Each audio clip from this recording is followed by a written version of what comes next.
Alright everybody, what's going on? It's Jack and welcome back to another video. The first gameplay that you're going to see in the background of this video is one of my fastest Nuketown gameplays. The second one is going to be another fast one, but not as fast as the first. And then the third one is going to be an Infinite Warfare free-for-all, and there happen to be like a couple of Master Prestige sweats in the lobby as well. I think one of them sends me a message at the end of the clip or whatnot, and I guess he got salty because he lost or whatever it is, you know.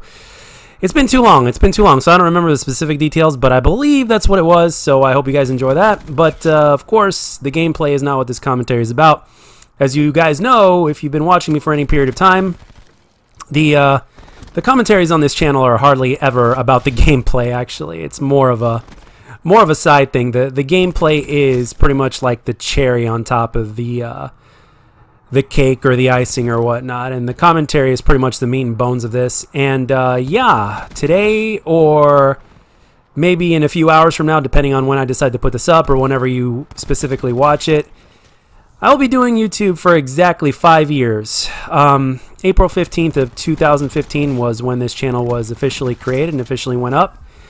And yeah, as of today, or a few hours from today as the time of this recording, as the cops go by my window as I'm recording this, go figure. It's been 5 years. Holy crap. It's time flies, man. And the older you get, the faster it seems to go. I don't know how you guys view it, but it sure as hell seems that way to me. But when it comes to my channel, it's I've got mixed feelings about it at this point. No doubt about it. The last 2 years specifically out of the 5 have been pretty much the toughest, I would say, for me personally, in terms of this channel, because, well, if you guys do content creation, which some of you do, most of you do not, but some of you that do, it has an effect on you, let's put it that way. So the thing is that I've got mixed feelings about it. On one hand, it's like, hey, I made it to 1.4 K subs, which is a really big goal in and of itself, because most people don't make it this far, regardless of the amount of time that they put in. And at the same time, there are others out there that have put in five to 7 years on YouTube, and they are anywhere from the 100,000 mark in terms of subs and total views and continuation of moving forward to 1 million, and around we go. So it really depends on the way I view it, and at the same time the way it's perceived. I mean, I've had people recently send me messages saying, hey, I don't know why you showed up in my notifications, but I forgot I was subbed to you, and I didn't even know I was subbed to you in the first place, and I don't remember why, and so. So it's like, yeah, I get those, and then I get you know, every once in a while I get a message in the comment section that says that. It's like, hey, you showed up in my timeline or in my notification for some reason. I forgot I was subbed to you. It's like so weird. It's like, let me tell you, I think if all YouTubers only had subscribers that watched every single one of their videos, and anybody who wasn't really quote unquote dedicated or whatnot, if they didn't count as subs, I think there'd be a lot less people with 1 million subscribers than there are currently right now, I think. And honestly, my sub count, if that were the case, I would probably say that my sub count would be anywhere from 30 to 50. When you look at the average amount of views, the total amount of time viewed as well, you put everything together in pretty much every single video that I do, I'd probably say that I'd be averaging anywhere from 30 to like 70 at best in terms of views. And if that was the case, then that's where I would be in terms of subscribers today instead of 1.4K. So I also wanted to say, for those of you guys that managed to watch the majority of my videos, if not all of them, I wanted to say thank you very much for your dedication. I understand that it's really like a stupid thing to like want everybody to watch every single one of your videos. It's just not realistic, and it's absolutely true. But for the 3 to 5% of you guys that watch my videos on a regular basis, because that's what my analytics tell me, out of my total subscribers, only about 3 to 5% at best have been watching me lately. For those of you guys specifically, I wanted to say thank you very much for continuing to watch. I am very well aware that the type of content that I create isn't necessarily for everybody anymore, simply because of the fact that I keep it real. I think that's part of my curse as well, is the fact that I'm real. I curse a lot. I could be very disgusting in terms of my flavor of commentary, especially when I want to be funny.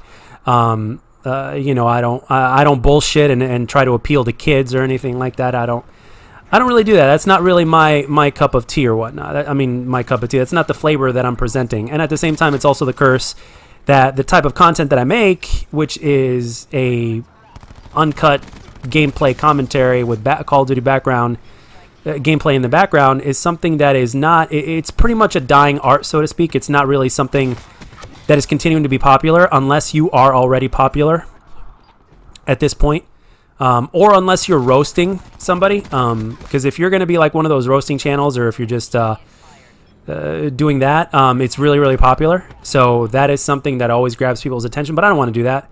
You know, I mean, if you're going to roast, you might as well be prepared to take the roast, because sooner or later you will get roasted and you will be part of the drama that's on Drama Alert and all that kind of other shit. And at the same time, there are those people that don't give a damn, and more credit to those people that could do that, because most of the roasting channels, they really just don't give a fuck, which is great. It's actually a gift in and of itself. But me, with my kind of personality and the kind of person I am, like, I kind of approach it in a way that I would in real life. Like, for instance, if somebody wants to get in my face and say something that's like very toxic my way, and they're going to judge me like that, I will be really quick to respond back and to shove it right back in their face. And I'm the kind of person that would really love to get physical if I'm threatened physically. You know, words don't hurt, but I could say my words back in real life. And most people on the internet, by the way, are just keyboard warriors, really. They don't really have the balls to say what they say on the internet in real life. They really don't, which just goes to show how much of a pussy the world is nowadays, or a majority of the world, when you compare it to, like, the internet.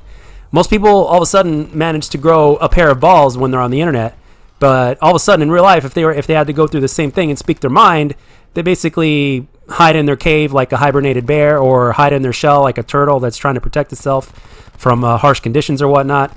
I mean, that's just you know, most of the people are cowards on a whole other level in this day and age. So, and that's another reason why you shouldn't really give a shit to what people say on YouTube. So for all those of you guys out there that really want to be content creators out there, I want to say that, number one, it's really good to have thick skin. So if you're one of those people that just doesn't really give a fuck, then good for you. I'm not really in a position after 5 years and only having 1.4K subs, which, by the way, Thunder is responsible for that last number, the 0.4. I'd still be at a 0.3. I've been stuck at 1.3 for like over a year. So I'm at 1.4 because Thunder decided to tweet out one of my videos that I guess he really liked, which is basically having him basically shout me out on Thunderstruck Gaming, basically, at this point. And a lot of people saw that video. It's one of my recent videos. It got over like 700 views or something like that. So Thunder, if you happen to be watching this, thank you. And the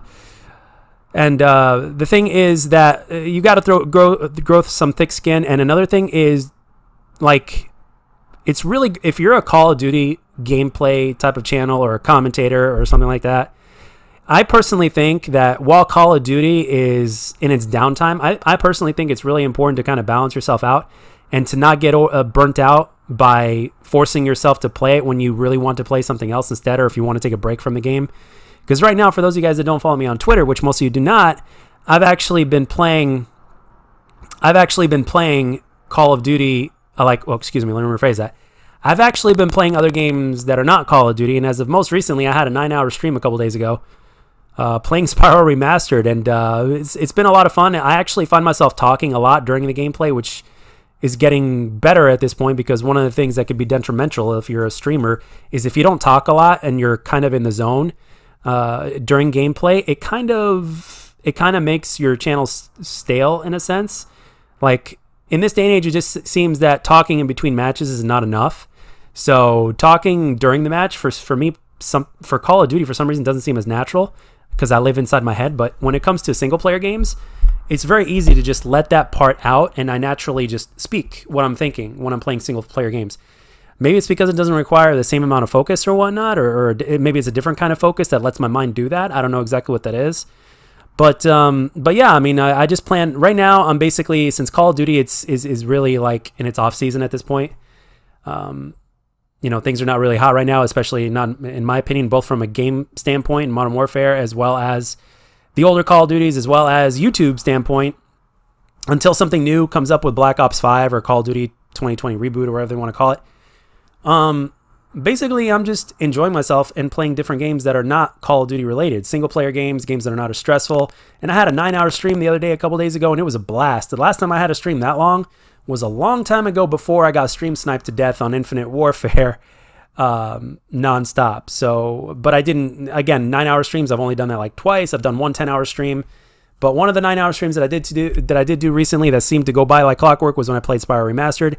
And I do plan on 100%ing all 3 of those games, or 120% all 3 of those games by the time this week is over. And then by the time the weekend hits, I'm probably going to do God of War, unless somebody requests something otherwise. I mean, I'm thinking Nio, I have that downloaded on PS4.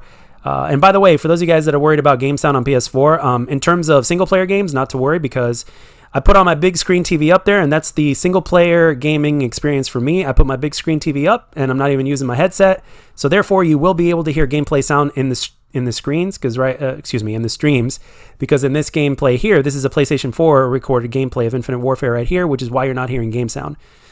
Because whenever I turn my headset on, due to the PS4 Slim's limitations, as well as the way my setup is, I've done troubleshooting. I've had somebody else help me as well.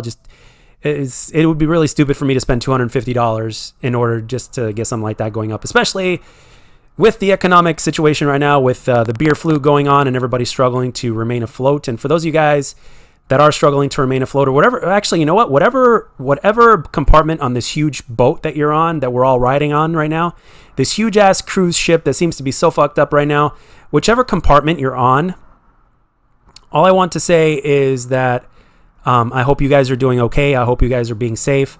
I hope you guys are able to somehow make it financially. I think we're supposed to be getting the stimulus checks sometime really, really soon. So that's going to be helping out a lot of people, I guess. I guess it's supposed to be like $1,200 or something like that. But, you know, in this day and age, every little bit helps. I know $1,200 is probably not enough. But again, it really depends on your situation as well. Some of you guys have roommates, some of you guys have family members that help out or whatnot. Whatever the deal is, and whatever your health situation is specifically, whether you're immunocompromised or not, I just also wanted to say in this commentary that I hope you guys are being safe. I hope you guys have been doing okay. And you know, this is something that's going to be, this is just one of those pain in the ass things that we're just going to have to deal with and ride until it's over. But I just want to say that I hope you guys are doing okay, and I hope you guys are being safe. And I know these are hard times right now, but hopefully it won't rain all the time, as just like the movie The Crow says. But yeah, I know this commentary in terms of my 5-year YouTube anniversary was kind of a mixed bag, but like I said, I speak from the heart, I speak from the mind, and I keep it real. The last thing I ever want to be is one of these YouTubers, whether they're the gameplay channels that reverse boost and make you think they're gods when they're really not to that level, or whether they're people that just like to bullshit their audience or whatnot, or have taken advantage of their audience. That's the last kind of content creator I want to be. I know that's not the way to go if you want to succeed on YouTube for most people, but that's a decision that I've already made, and I guess it's both my gift and my curse. So in terms of doing this, if I were to stand on a podium right now, as I'm getting close to the end here, guys, if I were to stand on a podium right now and give a speech to all 1.4 K of my subscribers, or let's say the 30 to 70 that watch me consistently, or to a certain level of consistently, and if I were to look at you all dead in the eye and say I promise I would hang around for another year or another 5 years, I'd be lying, because I really don't know. And granted, this channel has survived quite a lot. As a matter of fact, this channel has survived even the death of my father, which was 1 year after this channel was created, 1 year and 1 month exactly, actually. Not exactly to the day, but 1 year and a month later, give or take. It's survived quite a lot. But when it comes to everything, and it's just there are no promises in life except for death and taxes, really. So the way I look at it is, as long as I have the itch to do it, I might put the channel down for a little bit. But if I have the itch to do it, it's kind of like Call of Duty. I might put the game down for a while, but every so often that itch to get that Call of Duty feeling back in my hands, and getting that satisfactory feeling of putting up 50, 60, 70 kill TDMs or something like that, or a kill confirmed, or a flawless free-for-all, or whatever it may be, I always get that itch to have that. So, but sometimes it just sometimes it just means that you have to step back and just pretty much put it down in order to keep your sanity, and so that way you don't end up putting it down permanently or whatnot. So it's kind of like that with YouTube. I might put the channel down for a little while, but when the itch comes to make a video, I'll make it. And the thing is, I've been doing it for 5 years, and it's pretty much been part of my life over the last 5 years. So some people may look at my channel and think that I'm a complete joke and that I'm not a success at all, and that's perfectly fine. Part of me sees it that way, especially when you compare yourselves to other people that used to be behind me and now that are very way ahead of me in less than half the time. that's fine. But, you know, at the same time, success is the way you look at it. So I guess you can say that there are two parts of me that are constantly playing a little game of tug of war and basically saying, you're a success. No, you're a failure. No, you're a success. No, you're a failure. And that's basically the way the cookie crumbles for me. But whatever the case may be, or whatever, however you decide to take this commentary, thank you for the 5 years for those of you guys that have stuck around. And like I said, I always will keep it real, and I'm going to finish like this. For those of you guys that do not know why you're subscribed to me, do myself and yourself a favor and unsub and never watch my videos again, because I don't want to waste your time, and that's pretty much it. So thank you for 5 years, guys. Hopefully I can stick around more if things start to get better with Call of Duty, or if I decide to change things up to a way to where I can keep my integrity as well as my content fresh. And that's it. I hope you enjoyed it. Thank you for 5 years, guys, and I'll catch you guys on the next one.